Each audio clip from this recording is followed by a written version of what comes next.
Assalomu alaykum qadrli futbol muxlislari. E'tiboringiz markazida futbol vaqtiga do'stlar. Bilasizmi?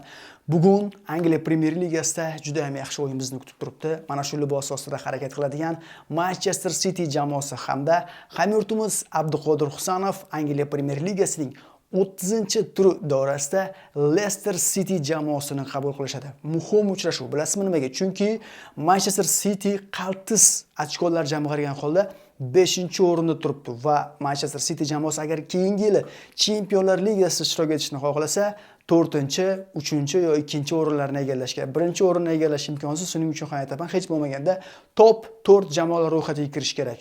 Manchester Cityda esa buning uchun yaxshi imkoniyat bor. Shuning uchun qolgan turlarda ochko yo'qotmaslik kerak. Manchester Cityning himoyasida turli xil futbolchilar jarohat olgan va yaqindagina Manchester Cityning eng asosiy va eng kuchli hujumchilaridan biri Erling Haaland jarohat oldi va ana endi u katta ehtimol bilan ushbu mavsumni jarohat bilan o'tkazib yuboradi. Ya'ni bu mavsumda Manchester Cityga yordam bera olmaydi. Mana shunaqa sinovli paytlarda bugun Manchester City o'z maydonida APLning 30-turi doirasida Leicester Cityni qabul qilyapti. Ushbu uchrashuv O'zbekiston vaqti bilan 23:45 da, Moskva, Sankt-Peterburg vaqtlari bilan esa 21:45 da boshlanadi.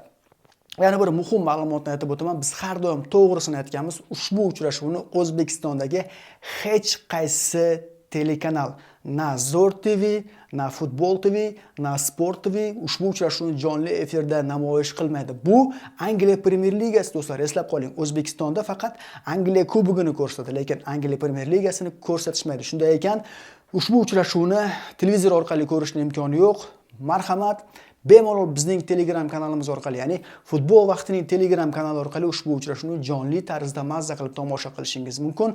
Men Telegram kanalimizning manzilini mana shu videoning kommentariyasida yozib qoldiraman. Jonli efir manzili degan yozuvning pastida ko'k yozuv bo'ladi. Ko'k yozuvning ustiga bosib kirib, jonli efirni tomosha qilishingiz mumkin bo'ladi. Do'stlar, sizlarga videoni ko'rish, jonli efirni ko'rish bo'lgan manzillarni taqdim qildim.